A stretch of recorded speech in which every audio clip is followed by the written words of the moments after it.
మరి ఇప్పటి వరకు ఏం చెప్పుకున్నామో దాన్ని ఒకసారి గుర్తు చేసుకుని ఇవాళ కూడా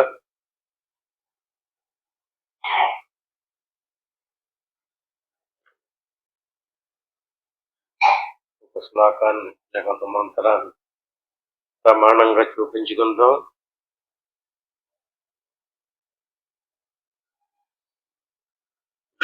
ఈ నెలలో బట్టి చెప్పుకునేటటువంటి ఉపనిషత్తు పేరు అన్నపూర్ణోపనిషత్తు. ఈరోజు చెప్పుకునేటటువంటి 1వ అధ్యాయంలో 46వ మంత్రం. ఆత్మావలోకనార్థం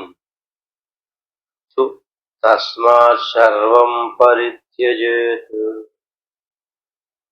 ఆత్మావలోకనార్థం తస్మాత్ సర్వం పరిత్యజేత్. సర్వం సంత్యజ్య దూరేణ యచ్చిష్టం తన్మయో భవ. సరే, ఏంటంటే దీని అర్థం?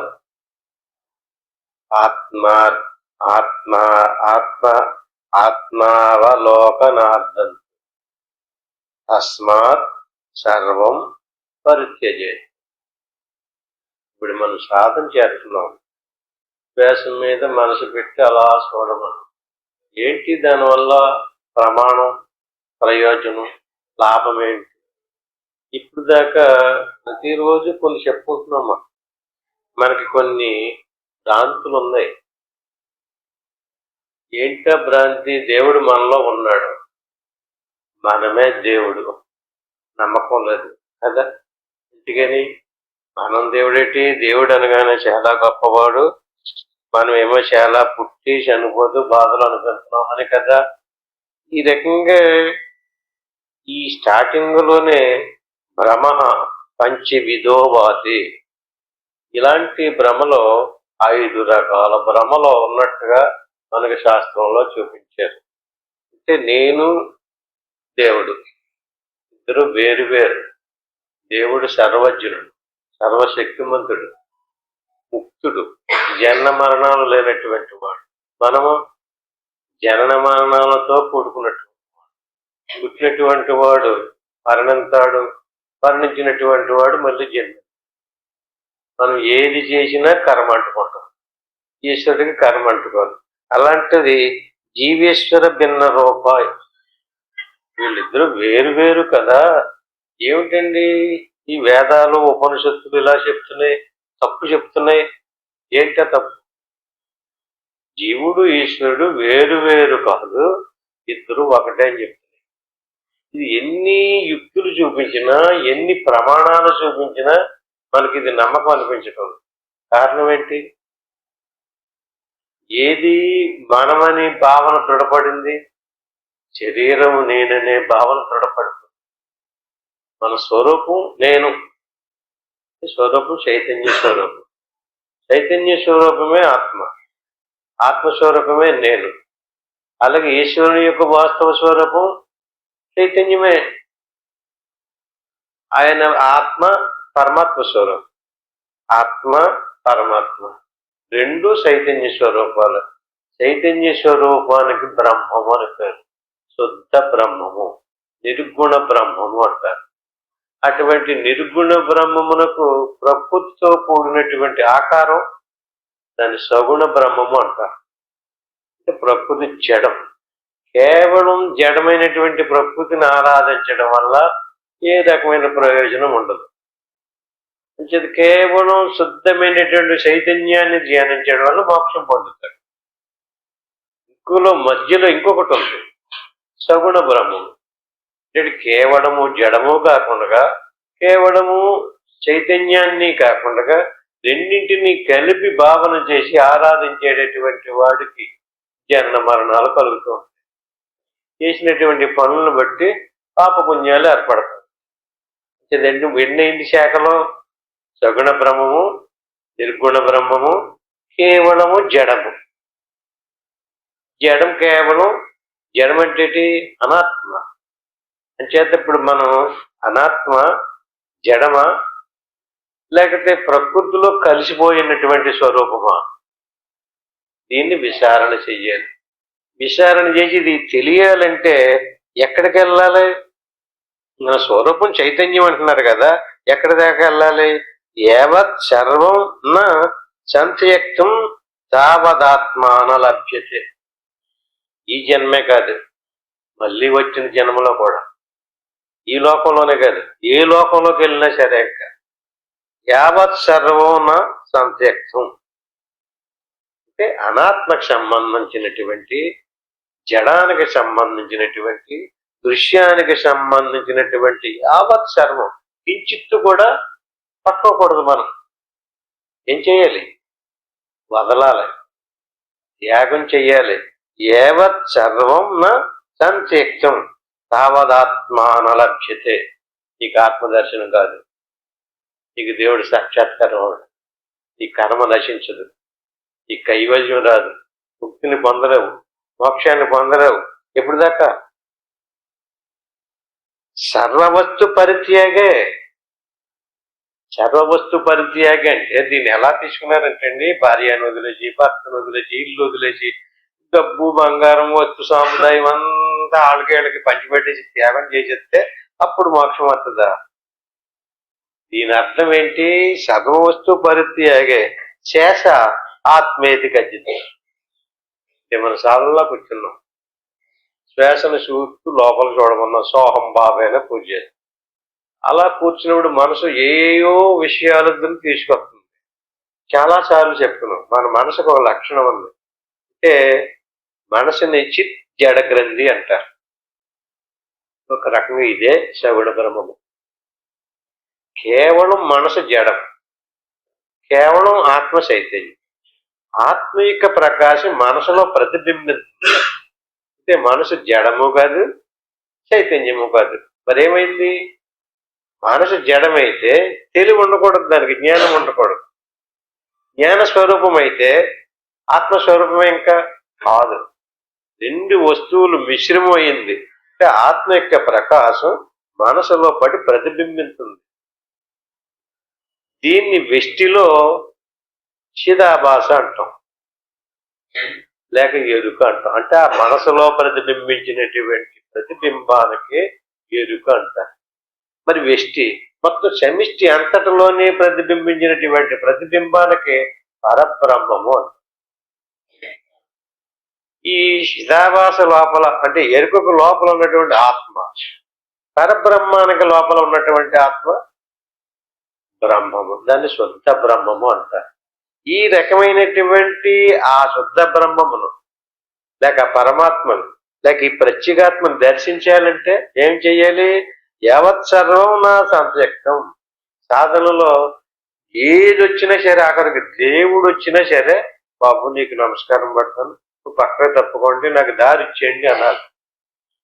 కావాలని మనమే దేవుడిని కేకెత్తుంటేను ఎలా కేకెత్తాం? మనసుకు ఒక గుణం ఉంది, చాలాసార్లు చెప్పుకున్నాం. మనసు ఎలాగంటే, మనం పంచదారని కరిగించి చిలకలు పోస్తారు కదండి, పంచదార చిలకలు అంటుంటారు కదా. ఆ కరిగించినటువంటి ఆ రసం, ఆ పాకం ఎందులో పోతే దాని ఆకారం వస్తుంది. ఎప్పుడన్నా చూసారు అలాంటి కార్యాలు కట్ట జరిగేటప్పుడు పెళ్ళిళ్ళు చిలకలు పోస్తుంటారు కదా, చిలకలు పోసేవాళ్ళు కూడా కొంతమంది వేరేగా ఉంటారు.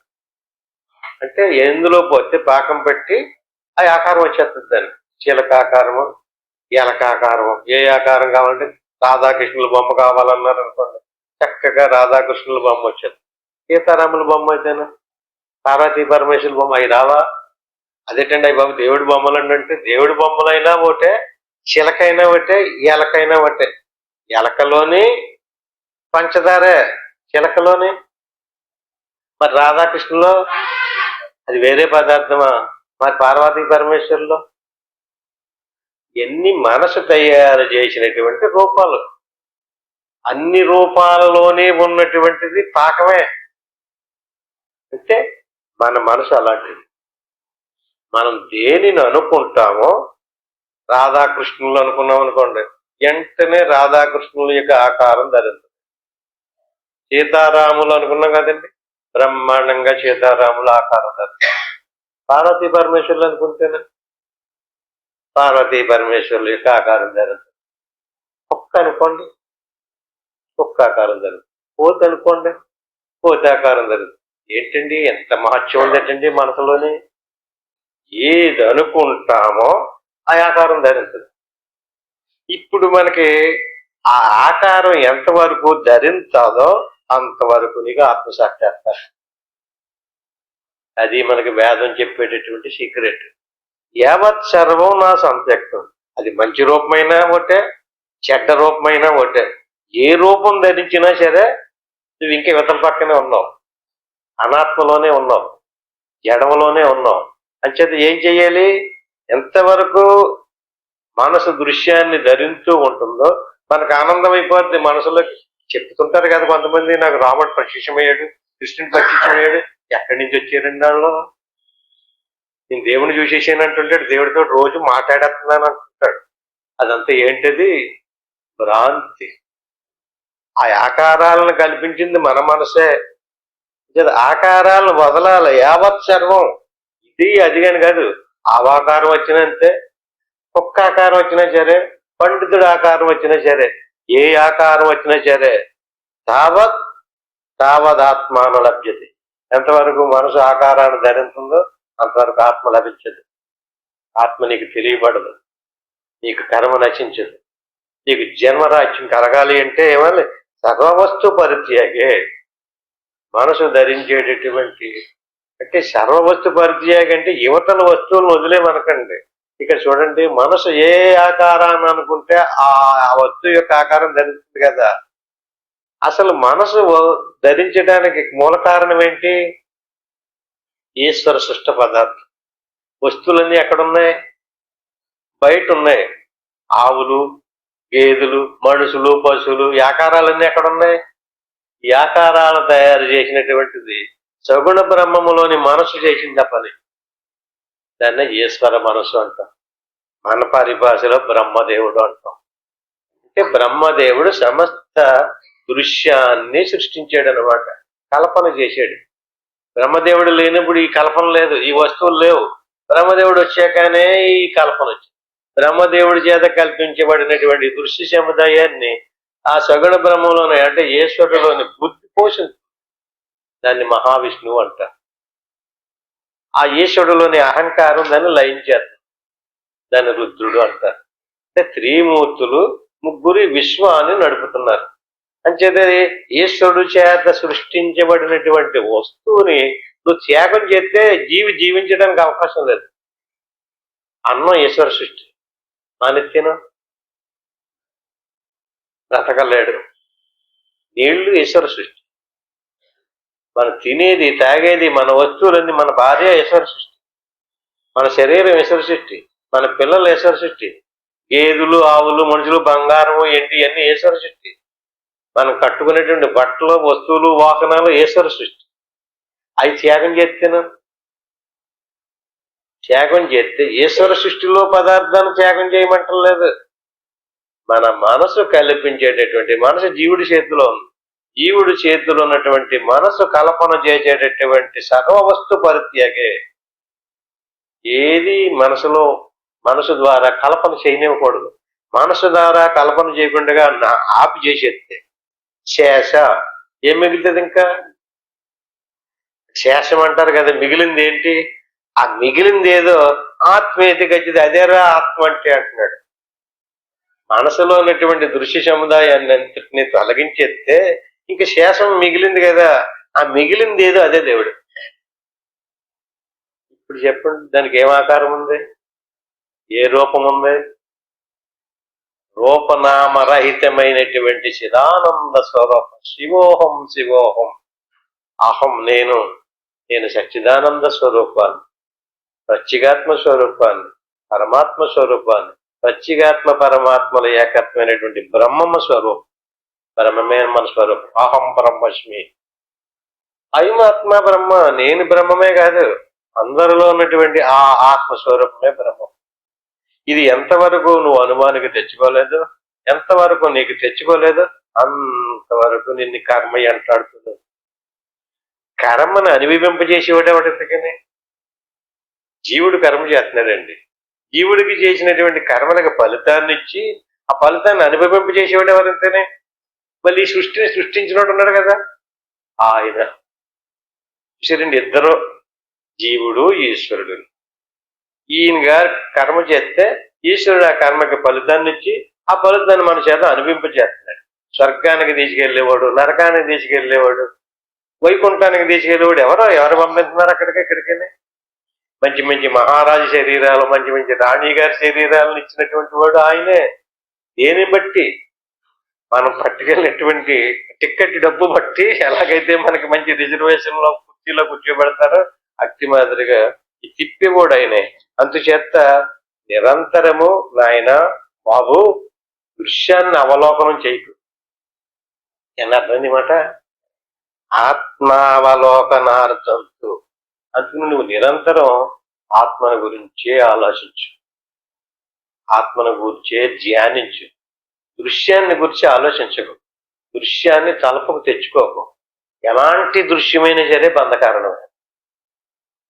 అందుకని మనం ఏం చేయాలి? నిరంతరం ఈ సీక్రెట్ తెలియకుండా పాపం ఈ దృశ్యం కూడా ఆత్మే కావచ్చు, దృశ్యం కూడా దేవుడే కావచ్చు అని చెప్పేసి కొన్ని కొన్ని పురాణాలలో ఆయన ఎంత పని చేశాడు, ఎంత గొప్ప పని చేశాడు అని చెప్తున్నారు కదా.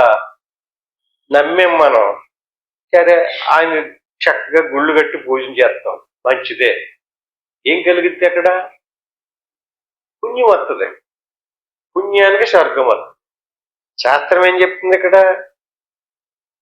దృశ్యం కప్పింది ఆత్మనే, పరమాత్మను దృశ్యం కప్పింది. దృశ్యం అంటే యదృశ్యం తన్నశ్యం.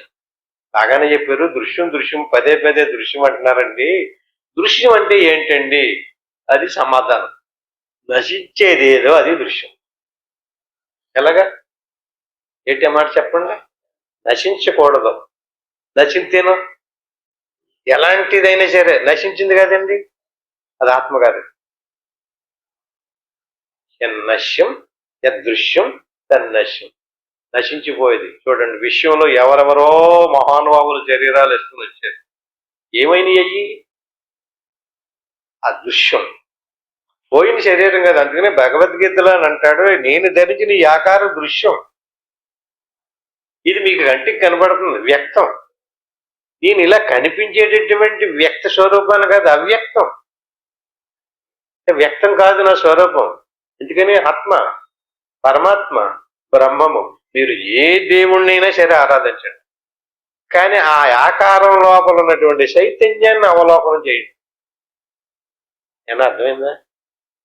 రాముడి ఫోటోవో కృష్ణుడి ఫోటోకో నమస్కారం చేయండి, తప్పులేదు. ఏం చెయ్యాలి? ఆ ఫోటో లోపల ఉన్నటువంటి చైతన్యాన్ని గురిపెట్టాలి. అమ్మవారి ఫోటోను, అయ్యవారి ఫోటోను, ఏ రూపాన్ని చూసినా సరే ఆ రూపం లోపల ఉన్నటువంటి చైతన్యం మీద మనం నిఘబడాలి, మన దృష్టి పడాలి. ఆత్మావలోకనార్థంతో. ఆ ఆకారాన్ని ఎందుకు కల్పన చేశారు అసలు? ఆకారానికి, ఈ ఆకారాలన్నింటికి ఆధారం ఏదో ఒకటి ఉంది. ఆ ఆధారం లేకపోతే ఈ ఆకారం నిలబడవు, నశించిపోతాయి. దాన్ని ఆధారం చేసుకుని ఆకారాలన్నీ తిరుగుతున్నాయి, దాన్ని పట్టుకుని చెల్లుతున్నాయి, దాన్ని పట్టుకుని వస్తూ పోతూ తిరుగుతూ ఉన్నాయి. అంచేత ఎన్నిటికీ ఆధారంగా ఉన్నటువంటి అధిష్టాన వస్తువు ఏదైతే ఉందో దానిని గురించి ఆలోచన చెయ్యి. ఆత్మావలోకనార్థంతో తస్మాత్ సర్వం పరిత్యజి. ఆ రకంగా ఆత్మస్వరూపాన్ని పట్టుకుని ఆత్మని గురించి ఆలోచిస్తూ మిగతాదంతా కూడా సర్వం పరిత్యజి. అంటే మనసు ఏది తీసుకొచ్చినా, ఎంత గొప్ప దృశ్యాన్ని తీసుకొచ్చినా సరే సర్వం సంత్యజ్య దూరేణ. ఈ రకంగా ఒక్కొక్కటి మనసులో నుంచి ఖాళీ చేయించేస్తుంటారు. సాధన సాధన అంటున్నారు. ఏంటండి సాధన? ఏదో అలా శ్వాసను గమనించుకుంటే సాధన అది కాదా? అయితేనే అదే. కానీ మనసులోకి వచ్చేటటువంటి ప్రతి ఆకారాన్ని శ్వాసను చూస్తూ మనసులోకి ఏ ఆకారం వచ్చినా చదివే ప్రతిదీ కూడా సర్వం సంత్రజ్య, ప్రతిదాన్ని కూడా దూరేణ. నువ్వు కాదమ్మా, నిన్ను కాదు నేను కేకత్తా, నిన్ను కాదు రమ్మంట, నువ్వు తప్పుకో అంటుంటా. చూసారా మనల్ని? అట్టి మాదిరిగా మనసులోకి ఏది వచ్చినా సరే దూరేణ, దూరంగా ఉండు, నువ్వు రాకు. నీ గురించి కాదు నేను సాధన చేసేది. అలా చెప్తే యచ్చిష్టం తన్మయోభవతు. ఈ రకంగా ఎన్నిసార్లు వచ్చినా సరే దూరంగా ఉండు పొమ్మంటున్నాడు అని చెప్పేసి కొంతకాలానికి మనసు ఏ ఆకారాన్ని తీసుకురాదు. మనం భలే వచ్చిందని మళ్ళీ మళ్ళీ తలపో తెచ్చుకుంటేను అది మళ్ళీ పోతుందండి అసలు జీవితంలోని. ఆ వచ్చిందాన్నే మళ్ళీ మళ్ళీ మనకు కొన్ని వస్తువులు హాయి ఎత్తుకుంటాయి. బంగారం కనబడింది అనుకోండి, ఏదైనా మంచి ఖరీదైనటువంటి ఆభరణం చేయించుకున్నాం అనుకోండి, కళ్ళు మూసినతోటిగా ఆభరణాన్ని తలుపుకున్నది ఎక్కడ దాచాము, ఎక్కడ పెట్టాము, ఎంత ఖరీదైంది, ఎంత కష్టపడ్డాము, అదంతా వచ్చేస్తుంది. ఒక ఎకరం చేయను అనుకున్నాడు అనుకోండి, ఏదో 2 అంతస్తులు బిల్డింగ్ కట్టుకున్నాడు అనుకోండి, ఏమవుతుంది? అది వదులుతుందా? నీ మనసులోంచి ఆ భావం నచ్చుతుందా? మళ్ళీ మళ్ళీ ఆ బిల్డింగ్ ఎదురుగుండగా కనపడుతుంది. దీనికి ఎలాంటి రంగులు వేయాలి ఏంటి అని చెప్పి ఆకారం, దృశ్యం. డబ్బు సంపాదించాం, ఎంత సంపాదించాం, ఇప్పుడు ఎంత పోగొట్టాం. పోగొట్టండి, బయట కొనుక్కోండి, ఎన్నైనా కొనుక్కోండి, కానీ లోపలికి రాకూడదు. దీన్నే రామకృష్ణ పరమహంస గారు అంటారు, బాబు పడవ నీటిలో ఉండొచ్చు, పడవలో నీరు ఉండకూడదు అన్నాడు. పడవ నీటిలో ఉండొచ్చు, ఎంత దూరమైనా ప్రయాణం చేయొచ్చు బ్రహ్మాండంగా. పడవలో నీరుంటేనో అంగుళం కూడా ప్రయాణం చేయడం సాధ్యం కాదు. ఎందుకని ఏమైతుంది? అట్టి మాదిరిగా మీరు ఈశ్వరుని యొక్క సృష్టిలో ఉండండి. ఈశ్వర సృష్టిలో ఉన్నటువంటి వస్తువులన్నిటిని అనుభవించండి, సంపాదించుకోండి. జీవించడం కోసం, సుఖించడం కోసమే ఈశ్వరుడు కల్పన చేశాడు ఇదంతా. వదిలేయమని కాదు, త్యాగం చేసేయమని కాదు. కానీ మన మనసులో రాకూడదు, మనసులో ఖాళీ చేసేయాలి, మనసులో పెట్టుకోకూడదు ఎక్కడికక్కడ.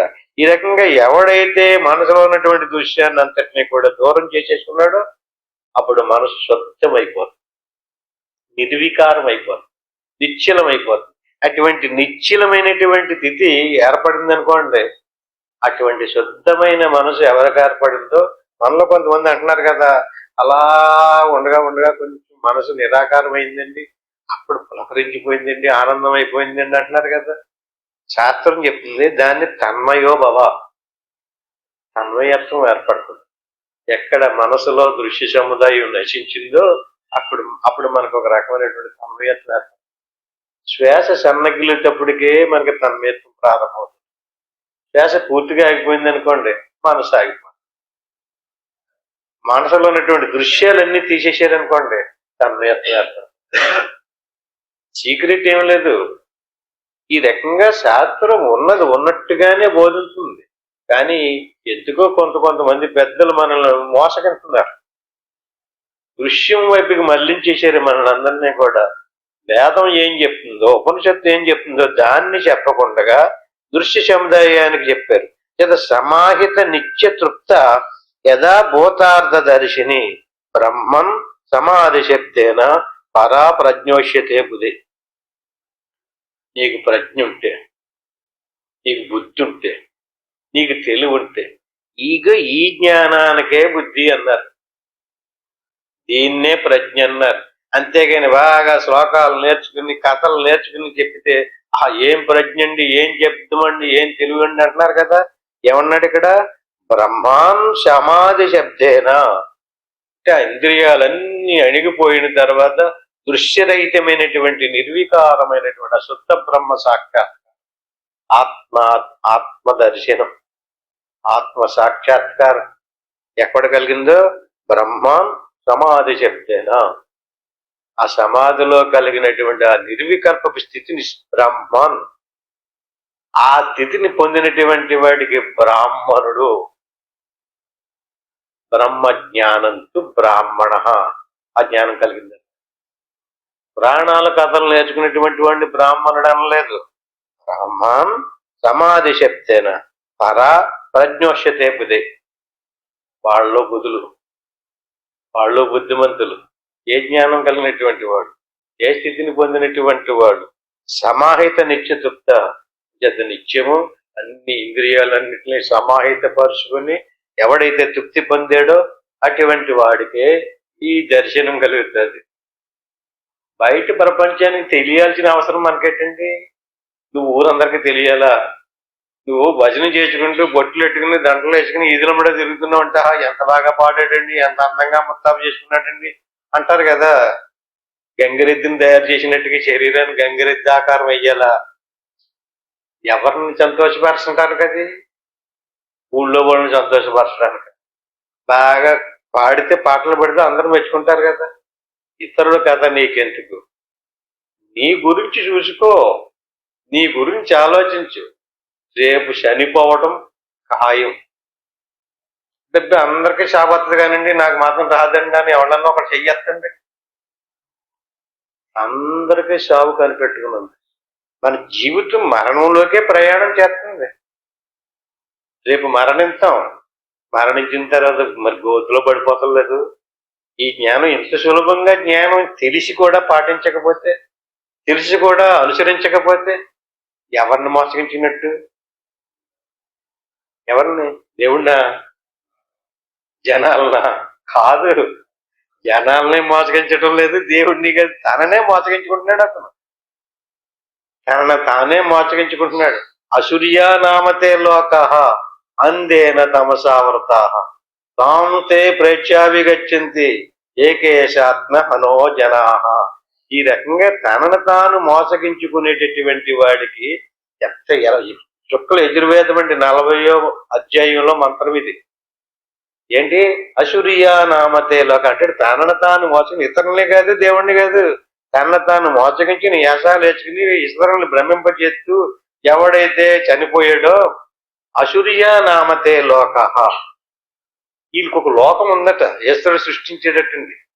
పాపాలు చేసినటువంటి వాళ్ళకి ఒక లోకం ఉంది, అలాగే పుణ్యం చేసినటువంటి వాడికి ఒక లోకం ఉంది, తనను తాను మోసగించుకున్నటువంటి వాడికి ఇంకో లోకం ఉంది.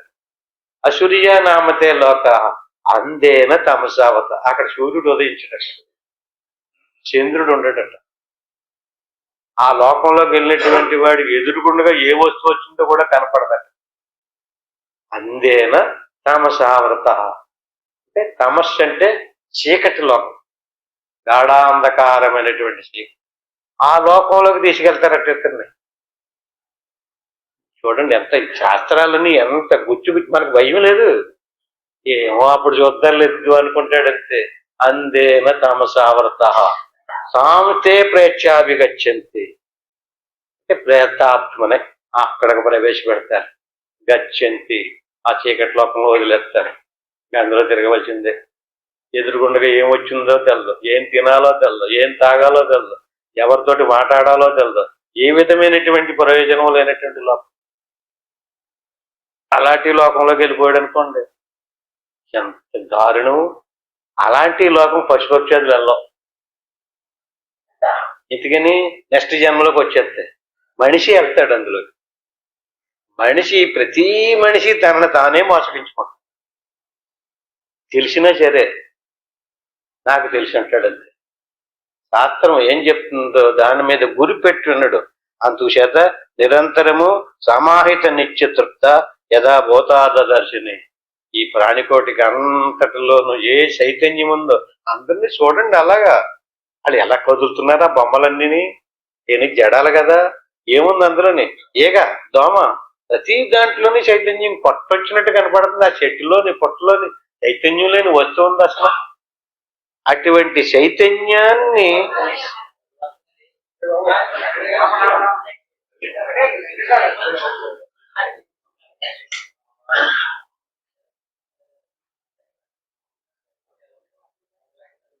ఆత్మ బంధువులారా, ఒక అద్భుతమైనటువంటి జ్ఞానాన్ని మనం చెప్పుకుంటున్నాం. ఈ రకంగా అదూర గత సాదృశ్య సుషుప్తిశోపి లక్ష్యతే మనో అహంకార విలయే సర్వభావాంతర స్థిత. అంటే ఇదంతా ఒక్కొక్కటి దూరం చేసుకుని అనాత్మనంతటిని వదిలించుకుని మన స్వస్వరూపాన్ని ఎవడైతే మిగిలించుకున్నాడో అదూర గత సాదృశ్య. అక్కడ దృశ్యం ఉండదు, రూపం లేదు, నామం లేదు, నేను మాత్రమే ఉంటాను. విచిత్రం ఏంటో తెలిసింది, నువ్వు ఉండవు, దేవుడు ఉండడు. అందరిలోని ఏ చైతన్యం ఉందో ఆ చైతన్యమే ఒకటే ఉంటుంది. దాన్ని స్వయంగా తను అనిపిస్తాడు. అదోర గత సాదృశ్య. ఇప్పుడు మనం ఇలా బయటికి చూస్తే అనేక మంది కనిపిస్తున్నారు కదండి, అందరిలోనే చైతన్యం కనపడుతుంది కదా. దృశ్యాన్ని అంతటినీ లయం చేసుకుంటే నీ ఒక్కడమే మిగులుతావు. నీలో ఉన్నటువంటి వాడు ఎవడో వాడు అవతల వాడిలో ఉన్నటువంటి వాడు కలిసిపోయి కనపడతారు. ఇది ఒక చాలా విచిత్రమైనటువంటి అనుభవం. అవతల వాడు ఆత్మ అనేక పశుపక్షాదులు ఉన్నటువంటి ఆత్మలో వేరు వేరు ఆత్మలు ఉండదు. ఇంకా అన్ని ఏకమేవ అద్వితీయం బ్రహ్మ నేహ నానాస్తికించిన ఇంక రెండు లేవు. ఎక్కడికి వెళ్తేనే మనో అహంకార విలయే. మనసులో ఉన్నటువంటి దృశ్యం అంతా తొలగించేసాం కదండి. అప్పుడు ఏమైంది? అహంకారం విలయం అయిపోయింది. ఇది నేననేటువంటి అహంకారం పోయింది. ఇప్పుడు దాకా అది నేనని మనకు తెలలేదు. అదే మనం అసలు దాన్ని మర్చిపోయాం, దాన్ని వదిలేసాం. దాన్ని వదిలేసి దీన్ని నేను అంటున్నాం. నేను పుట్టానండి, నాకు వేళ పుట్టినరోజు అండి, నాకు నిన్న పెళ్లి రోజు అండి. దేనికి సంబంధించిన ఇవన్నీ కూడా ఈ పుట్టడము గిట్టడము రావడము వెళ్ళడము శరీరానికి సంబంధించిన ఈ శరీరానికి సంబంధించిన స్మృతి ఏదైతే ఉందో దానికి అహంకారం అని. అహంకార విలయే ఇక్కడ పోదది. మీరు ఎంత భయపెట్టండి తిరగబడతాడే తప్ప అహంకారం నశించదు. అహంకారం ఎక్కడ విలయం అవుతుంది? లోపల సమాధి స్థితిలోకి వెళ్ళినటువంటి వాడికి అహంకారం లయం. ఇది లయమైంది కదండి, అది తెలిసినప్పుడు ఇది లయం అవుతుంది. అది తెల్లైనంతకాలం ఇది తెలుస్తూనే ఉంటుంది.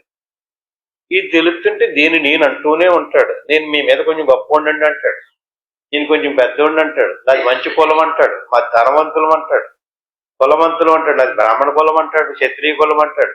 అంటే ఎన్ని ఎప్పుడు ఇవతలకి అహంకారుడు వచ్చిన తర్వాత అంటే ఈ అహంకార రహితం కావాలి. మనో అహంకార విలియే సర్వభావాంతర స్థిత. ఇది మాకు వస్తుందంటారా, మాకు తెలుసుదంటారా అంటే దానికి ఉపమానం చెప్పాడు ఆయన. ఏమంటే అదూర గత సాదృశ్యం చెప్తున్నాను చూడు నాయన. అదూర గత సాదృశ్య సుషుప్తిశ్యోపి లక్ష్యతే. ఏం అక్కర్లేదు, నువ్వు నిద్రపోయావు కదా, నిద్రపోయినప్పుడు మెలకులో నుంచి మెలకువ పోయింది, మెలకులో స్థూల శరీరం పోయింది, స్వప్నంలో ఉన్నటువంటి సూక్ష్మ శరీరం కూడా పోయింది. సుషుప్తులకు వెళ్ళు, సుషుప్తులు ఎలా ఉందయ్యా అని అడుగుతున్నాడు. సుషుప్తిని సాదృశ్యంగా చూపించినాడు. సుషుప్తశోభి సాదృశ్య లక్ష్యతే. అంటే సుషుప్తిలో ఎలాగైతే ఉందో అదోర గత సాదృశ్య సుషుప్తిశోభి లక్ష్యతే. సుషుప్తిలో నువ్వే ఉన్నావు. జాగ్రత్త శరీరం లేదు, స్వప్న శరీరం లేదు. ఏ సాధన చేస్తే కలిగిన స్థితి కాదు అది. ఏ సాధన చెయ్యకుండగానే ప్రతిరోజు మనం ఇక చక్కగా నిద్రలోకి వెళ్తాం. నిద్రలోకి వెళ్ళినప్పుడు ఏ బాధ లేదు, ఏ భయము లేదు, ఏ దృశ్యము లేదు, ఏ ఆకారం లేదు. నేను మాత్రమే ఉన్నాను, హాయిగా సుఖంగా ఉన్నాను. ఇది కేవలం తనంతట తానుగా కలిగేటటువంటి జాగ్రత్త స్వప్న సుషుప్తులు ప్రకృతిలో నవ్వదు. ప్రకృతిలో నుంచి దృశ్యాన్ని దాటిపోతే ప్రకృతిలో కూడా అటువంటి స్థితి, దాన్ని కూడా దాటిపోతే సమాధి లక్ష్యతే. సుషుప్తిలో ఎలా ఒకటవుతుందో సమాధిలోకి వెళ్ళారనుకోండి, ఇంకా అహంకారం విలీనమైపోయింది. అక్కడ సర్వ భావాంతర స్థిత, అన్ని భావాలు ఏకమైపోతాయి. అందుకని సమాహిత నిత్యతృప్త యథాభూతార్థ దర్శిని అక్షుబ్ధ నిరహంకార ద్వంద్వేష అనుపాతిని ప్రోక్త సమాధి శబ్దేన మేరు స్థిరతరా స్థితి. దాన్ని ఈ రకంగా దృశ్య సముదాయాన్ని అంతటినీ కూడా ఎలా చెప్పారంటే ద్వంద్వేష అనుపాతిని ప్రోక్త సమాధి శబ్దేన. సమాధి స్థితిలోకి వెళ్ళినటువంటి వాడికి మేరోహో స్థిరతరా స్థితి. మేరు పర్వతం అనే పేరున్నారు ఎప్పుడన్నా? హిమాలయ పర్వతం కంటే మేరు పర్వతం ఎదిగిపోయిందని కథలో కూడా చెప్తారు కదా. అట్టి మాదిరిగా సమాధి శబ్దేన మేరో స్థిరతరా స్థితికి.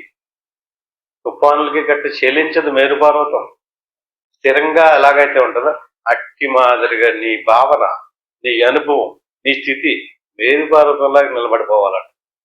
ఎవరికి నిలబడద్దండి అలాగా? ఇప్పుడు మనకు ఆ స్థితి ఇంకా పొందలేదు కనుక తెలుసుకుంటున్నాం కనుక కొంచెం డోలాయమానంలో ఉంటుంది. అది వినడము, చదవడము, దాన్ని నువ్వు అనుభవించడము జరిగింది అనుకోండి, అప్పుడు నీ స్థితి ఎలా ఉంటుంది అన్నాడు? మేరో స్థిరతరా స్థితి. ఆ స్థితి మేరు పర్వతంలాగా చెల్లించకుండా ఉంటుంది. నిన్ను లెగ్గొట్టి నువ్వెవరు అనగానే అహం బ్రహ్మస్మి అనాలి. దేనికి లెగ్గానే దేని గురించి చెప్తున్నా మనం? నేనండి, నేను పలానా పేరండి, పలానా ఊరండి, మాది పలానా పొలం అండి అంటాడు. గురువు గారు తీసేశారండి, మీకు గుర్తు లేదేమో ఉపదేశ సమయంలో, నువ్వు ఇది కాదు సోహం, అది నీవు. ఈ బ్రహ్మదేవుడు ఇచ్చినటువంటి దాన్ని కొట్టేసాడు ఈయన. బ్రహ్మదేవుడు సృష్టించినటువంటి స్థూల శరీరం నువ్వు కాదు. బ్రహ్మదేవుడిచ్చిన స్థూల శరీరాన్ని నమ్ముకు నువ్వు ఎందులోకి వెళ్తున్నావు? నరకంలోకి వెళ్తున్నావు. జన మరణాలు పాలవుతున్నావు. ఇది పోయినా మళ్ళీ ఇంకోటి వస్తుంది, ఇది పోయినా మళ్ళీ ఇంకోటి వస్తుంటుంది. వీళ్ళు ఆడింటున్నారు మమ్మల్ని అందరినీ. బంతాట ఆడుతుంటారు. అయ్యప్ప నుంచి ఒకటి కొడితే అయ్యప్ప నుంచి ఒకటి కొడుతుంటాడు. అట్టి మాదిరికి ఈ శరీరాన్ని ఒకటి తీసేసి పంపించాడు అనుకోండి. తీసేసి పంపించిన వాడండి రుద్రుడు, లైకారుడు అంటారు. తీసేసాడు, వెళ్ళింది కదండి. వెళ్ళిన కాడి నుంచి మనుషుల్ని పంపించి కూడా ఒకటి ఉంటాడండి, ఆయన బ్రహ్మగారు. అంటే అక్కడ మళ్ళీ వెంటనే ఇంకో పాత్ర తయారు చేసేసి మనకు దాన్ని తగిలించి పంపిద్దంటాడు. ఎన్ని పాత్రలు, ఎన్ని జన్మలు, ఎన్ని శరీరాలు. అంచేత ఏళ్ళు వచ్చినటువంటి శరీరం నువ్వు కాదు. ఈ మాయలో పడకో. ఇది విష్ణుమాయ. ఆ మాయలో పడిపోయి నువ్వు ఇది నేనే, ఇది నేనే అనుకున్నంత కాలం నీకు బాధలు తక్కువ. అంచేత దీన్ని వదిలేసుకుని సముదేతి పరానంద యా తను పారమేశ్వరి. అందుకని ఆ పరమానంద స్వరూపం ఏదైతే ఉందో, మనశైవ మనచిత్వ స స్వయం లభ్యతే గతి. నీకు ఇది ఎవరిని ప్రార్థించిన ఇవ్వలేరు. ఎవరు ఇచ్చేది కాదేది. నీ స్వరూపాన్ని ఎవడెత్తాడండి? నీ స్వరూపం ఎప్పుడూ ఉంటేనే. చూడండి, సముదేతి పరానంద, పరానంద స్వరూపాయిగా సుఖంగా నేనున్నానని ప్రతి ఒక్కడికి ఉంది కదా భావన. పరానంద య తను పారమేశ్వరి. ఈ తనువు కాదు, తనువును వదులు, దీని మీద భావన వదులు. మనశైవ మనచిత్వ, మనసును నిరోధించు, మనసును లయం చేసుకో. ఈ స్థితిని నీకుగా నువ్వే స్వయం లభ్యతే గతి. స్వయంగా నీ అంతటే భార్యే సమకూర్చుకోవాలి. భర్త సాయం చేయడు. భర్తకు అనుకూలంగా అతనికి కావలసిన వాటికి చేసి పెట్టాలని చూస్తుంటాడు ఈవిడ. ఈవిడ కూడా అంతే. భర్త ఏం చెయ్యాలో ఆ ఆలోచన ఈవిడ చేస్తుంది. దీనికి ఎవరు సాయం చేస్తారండి? భర్త చేయడు, భార్య చేయడు, బంధువులు చేయరు, స్నేహితులు చేయరు, శత్రువులు చేయరు, మిత్రులు చేయరు. చేత స్వయం లభ్యతే గది. ఇది స్వయంగా నీవు పొందాల్సినటువంటి స్థితిని ఎప్పుడో నాకు ఇవ్వవయ్యా బాబు, నాకు కలిగించవయ్యా అంటే బతిమాలుతున్నాడేటండి. ఎంతకాలం బతిమాలితే ఎవరిస్తారండి? ఇది స్వయం లభ్యతే గది. ఇది 1వ అధ్యాయం 53వ మంత్రం. ఇప్పుడు ఇలాంటి అని పిడుగుల్లాంటి ఎలాంటి మంత్రాలు చెప్తున్నారండి. మంత్రాలన్నీ ఇలాంటి అనేకమైనటువంటి విషయాలు ఉన్నాయి. అన్ని చెప్పెత్తలేదు, మచ్చిగా అక్కడక్కడ ఒకటి చెప్పు. ఇప్పుడు దాకా తెలిసిన దాన్ని బట్టి ఏమర్థమైంది మనకి? మన స్వరూపము కొత్తగా పుట్టలేదు, నశించదు, పరిణామం చెందదు, మార్పు చెందదు, స్థిరమైనటువంటి స్వరూపం. మనం దాన్ని పొందే ఉన్నాం. పొందితే ఇంకెందుకండి ఈ ప్రయత్నాలన్నీ? కానీ పొందేమన్నా సంగతి మనకు తెలాలి కదా. అది మన స్వరూపం అని, అది మనం పొందే ఉన్నామన్న సంగతి మనకు తెలలేదు. తెలకి మాయలో పడ్డాం. మాయలో ఉన్నటువంటి వాడిని ఇంకొకడు ఎవడెవడో మాయలో తిప్పుతానే ఉంటాడు. ఎవరిని నమ్మకం. అక్కడికి మేము చెప్పిన మాట కూడా నమ్మకం. నిన్ను నువ్వు నమ్ము, నిన్ను నువ్వు నమ్ముకో. ఎవరిని నమ్మకో. నువ్వు ఉన్నావని నీకు తెలుస్తుంది కదా. నిన్ను వదిలిపెట్టకో, నిన్ను నమ్ముకో. నీ దేహాన్ని నమ్ముకో. నీ దేహాన్ని నమ్ముకుంటే గదిలో పడ్డావు, నీ మనసును నమ్ముకుంటే గోతులో పడతావు. ఈ ప్రకృతితో తయారైనటువంటి వస్తువులు, స్థూల శరీరాన్ని బ్రహ్మదేవుడు ఇచ్చాడు, సూక్ష్మ శరీరాన్ని విష్ణుమూర్తి ఇచ్చాడు, కారణ శరీరాన్ని రుద్రుడు ఇచ్చాడు. ఈ 3 శరీరాల్లో చిక్కుకున్నటువంటి జీవుడు పుడుతూ సస్తూ పాప కర్మలు అనిపించూ ఉన్నాడు. ముక్తిని పొందాలంటే సమాధి స్థితికి ఇక్కడే ఇక్కడే ఇక్కడే తెలియాలి, ఇక్కడే పొందాలి. ఎక్కడో చనిపోయిన తర్వాత మొత్తం అన్నది జరగదండి. ఇక్కడే చక్కగా ప్రతిరోజు ఇలా కూర్చుని అభ్యాసం చేసామనుకోండి, అప్పుడు చక్కగా మన స్వరూపం మనకు సాక్షాత్కారం ఎప్పుడు అవుతుందో కూడా చెప్పాడు. శ్వాస సన్నగిల్లి మనసు లయించిన తర్వాత, మనసులో ఉన్నటువంటి దుష్యమంతా పడిపోయిన తర్వాత అప్పుడు మన స్వరూపం మిగులుతుంది. అదే ఆత్మ, అదే పరమాత్మ, అదే నిరాకార నిర్గుణ బ్రహ్మం. దాంట్లో గుణాలు లేవు, రూపనామాలు లేవు. రూపనామాలతో కూడుకున్నటువంటి వస్తువు మనం కాదు. అందుకని ఈ రకంగా ప్రతి ఒక్కరూ కూడా ఇంటికి వెళ్ళిన తర్వాత ప్రయత్నం చేయండి. ఇప్పుడు ఇంతటితోటి ముగించుకుందాం. ఇప్పుడు అందరం కూడా ఎలా కూర్చోవాలో మరొకసారి చెప్తాను. ఇలా ప్రశాంతంగా కూర్చుని గురురు బ్రహ్మ, గురురు విష్ణువు, గురురేవ మహేశ్వర, గురువు సాక్షాత్తు పరబ్రహ్మ, తస్మై శ్రీ గురవే నమః. దీన్ని గురు మంత్రం అంటారు. ఇది ఒకసారి అనుకోవాలి. ఓం నమ శివాయ, దీన్ని పంచాక్షరి మంత్రం అంటారు. దీన్ని 3 సార్లు అనుకుని ఆ పైన సోహం భావం, సోహం మంత్రం అంటారు. దీన్ని సోహం మంత్రం అంటే అనుకునేది కాదు. గురు మంత్రం ఒకసారి, పంచాక్షరి మంత్రం 3 సార్లు అనుకుని సోహం భావంలో ఉండాలి. అంటే సో అంటే అది, అమ్మంటే నేను అనే భావంలో శ్వాసని గమనించి ఉండడమే సోహం భావ ధ్యానం. నేను ఓంకారం చెప్పేదాకా చక్కగా అందరు ఇలా ప్రశాంతంగా కూర్చుని శ్వాసను గమనించి ఉండండి. ఇంటికి వెళ్ళిన తర్వాత ఎవరెవరికి ఎంతంత అవకాశం ఉంటే అంత ప్రయత్నం చేయండి. ఓం తత్సత్.